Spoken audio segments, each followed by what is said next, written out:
Hey guys, I've had a few comments pop up on my channel from people who have found out, or sometimes they've been even told by their partner that they've had an affair. And I see a lot of people going into panic mode and feeling like the relationship isn't repairable. So in today's video, I want to break down why being told about an affair is actually a really good thing. And if dealt with in the right way, can actually create an unshakable relationship moving forward.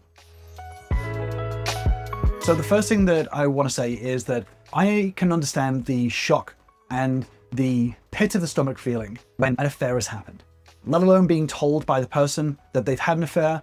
And it can feel really confusing as to what to do, how to deal with it, whether to talk about it, whether to not talk about it, whether to stay together, whether to not stay together.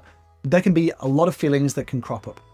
The thing is that a lot of people can misunderstand affairs and what they mean for the relationship. There's the kind of myth out there, or the gut reaction of they had an affair, you need to leave them. They're a cheater, they're a liar, they're a deceiver, etc. Now, again, I can understand the emotional feeling that would lead to that thought. However, affairs are usually not about the affair, they're usually about the relationship. Understanding how an affair happens and understanding it deeply is going to help you to be able to not only be able to cultivate a stronger relationship, but be able to create a future relationship that is affair proof. And this is really important. So the first thing I want to talk about is understanding the confession of an affair. So in this scenario, I'm imagining that your partner has told you about the affair themselves. So the very first thing is the difference between confessing about the affair versus catching someone in an affair. Neither of them are bad things, but catching someone in an affair is external circumstances stepping in. So catching a partner in an affair means that they haven't really felt comfortable enough to tell you themselves. And this is really important, especially on this channel when we talk about the idea of building the emotional environment. If your partner has not told you about the affair, then usually this is a massive signal that there is not enough of a secure feeling in the emotional environment to be able to give you those tough truths. So I have a lot of videos on building the emotional environment.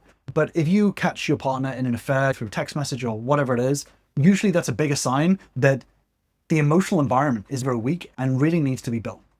But on the other end of the scale, there's the confession of an affair. So if your partner has turned to you and said, look, here's what happened. Here's what I did. I need to break it to you. This, in comparison to just being caught, is a good thing because it means that the discomfort of the truth of the affair has outweighed the comfort of the secret.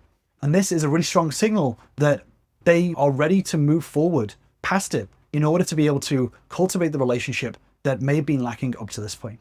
So there is a difference between a confession and catching your partner, but either way, the root cause of the affair is really important to understand. So the next thing is that when you've been told about this affair, it means that the environment was seemingly strong enough to test, strong enough to be able to say, I'm going to give this information and see what happens. See if we can change things. Now, some people that I've worked with have actually been working through their relationship after divorce, and they've been told after divorce that their partner had an affair.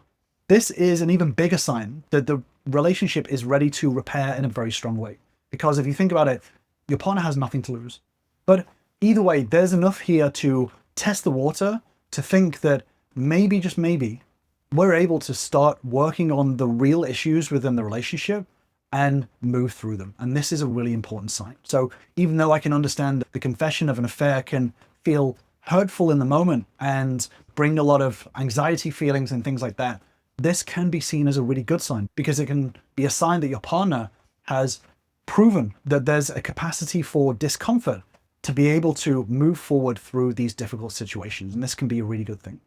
But also, this can be a mirror for your own blind spots. You know, when affairs happen, it can be easy to jump into this labeling, like we said, of someone who's a cheater, etc., etc. And I can understand the feelings behind that. The truth is that affairs don't happen when the relationship is in a really good place. So if there's been blind spots and an affair has happened, this can mean that you can start working on those blind spots. Those blind spots have come to the surface now, and you can start working on them and actually building the relationship in a very strong way moving forward. But the truth of all of this is that when an affair happens, an affair is not something that can be brought into the relationship. So the confession of an affair is the end of relationship 1.0, regardless. Marriages, relationships do not weather affairs. Now, again, don't misunderstand what I'm saying here. A lot of people will say an affair happened, therefore this relationship is over. On a technical level, yes, but that doesn't mean that you cannot craft relationship 2.0.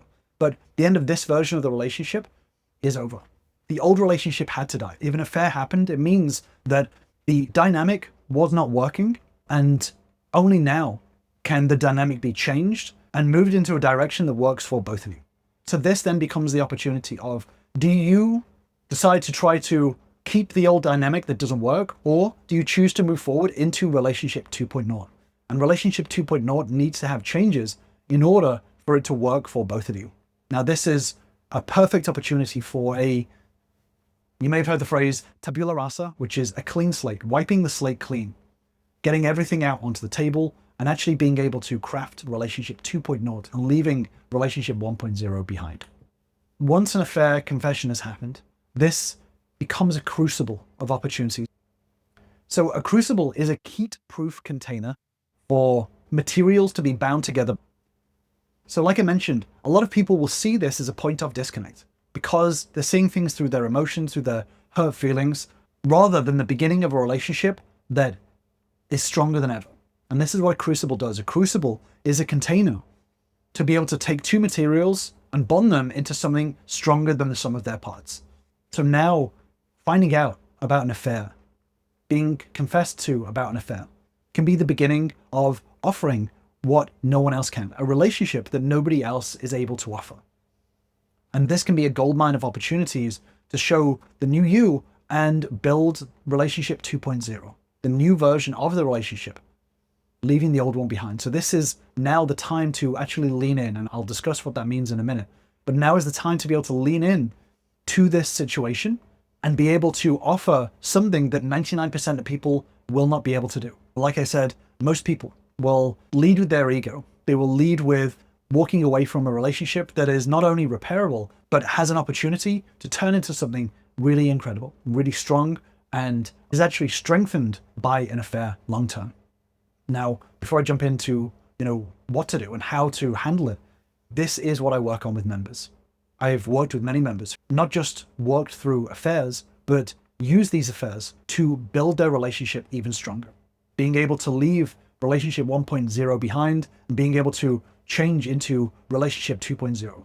The relationship that has always been ready to bubble under the surface and is now the opportunity for both of them to have an unshakable bond. Now, obviously this takes multiple skills and I can't just dig into it in a YouTube video, but if you do want to join us and you want to start changing your relationship, learning the fundamentals and changing the dynamics to work for both of you long term, then join my Relationship Bootcamp. This is where all of my members start with all the fundamentals of relationships, so you can start turning your relationship around and building that relationship 2.0, whether an affair has happened or not. I'll drop a link in the description if you want to grab your spot. So there is a 3-phase path through affairs. So phase 1 is defining the path forward. So the very first step is stabilization, stabilizing yourself internally. This is one of the most crucial things to do with any relationship. Many things can happen in relationships, and being able to stabilize your emotions, not jumping into panic mode or running away mode, is going to be really important. So learning the emotional regulation tools to stabilize yourself so that you can lean in to this opportunity to build the relationship back. So also during phase 1 is pausing any monumental choices. This is one of the biggest things that people struggle with because they go into avoid mode.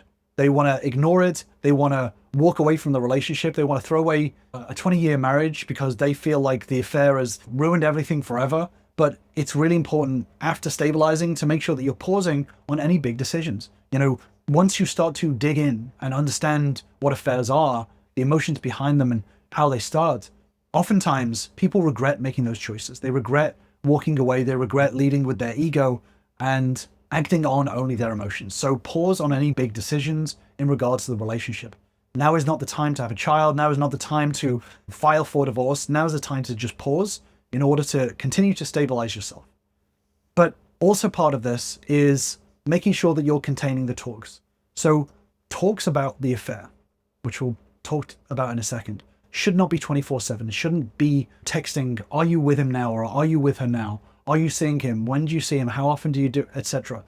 These talks need to be contained to specific times. And the talks between you both should not only be about the affair.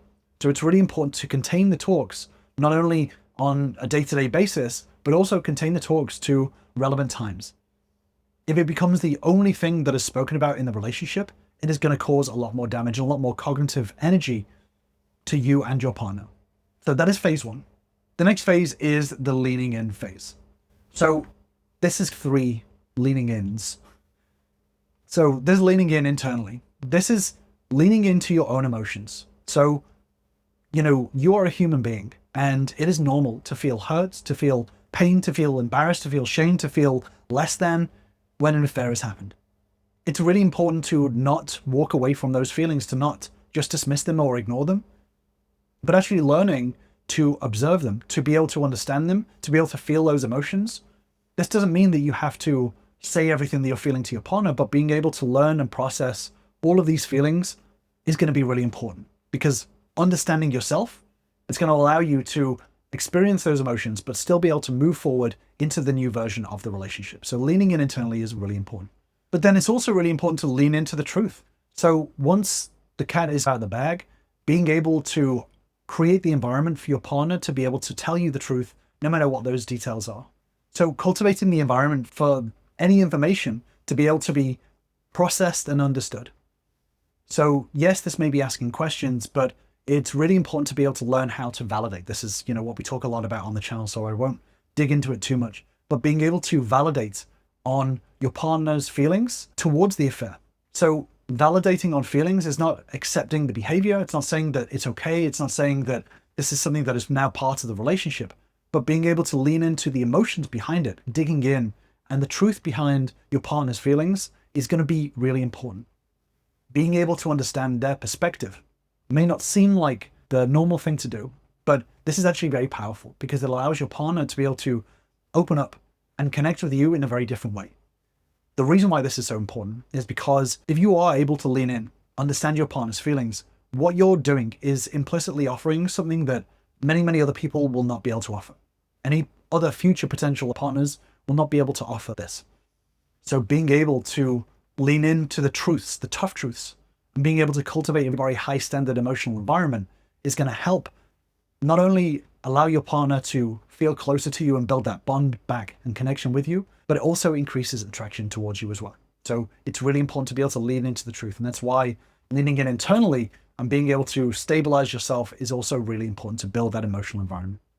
But most of all, it's important during this leaning in period to lean into the emotions, not logic. So you're not there to ask about details about when did you do it? How often did you do it? Give me all of the details of your schedule on how often you met up and all that sort of stuff. Leaning into the logic of it is not going to help. It's not going to help you. It's not going to help your partner. In fact, it's going to make things feel worse for you. But leaning into the emotions behind the affair, finding the blind spots that led up to the affair within the relationship, what your partner may have felt like they were missing, etc. Leaning into those emotions is going to help you to be able to cultivate that new relationship 2.0. And again, this shifts the conversation away from the details that are uncomfortable and useless and onto the details that are important and actually connective tissue towards the new version of the relationship. And then phase 3 is to use the crucible. So like we said about the crucible being a container for growth and for fusion, forging something stronger than before, this is now an opportunity to be able to use the crucible for both your benefit and your partner's benefit at the same time. So rather than trying to return to the way things used to be, you're actually using this opportunity and the intense pressure of this to forge something new, to forge relationship 2.0. And this becomes a perfect opportunity to be able to embrace your own personal differentiation.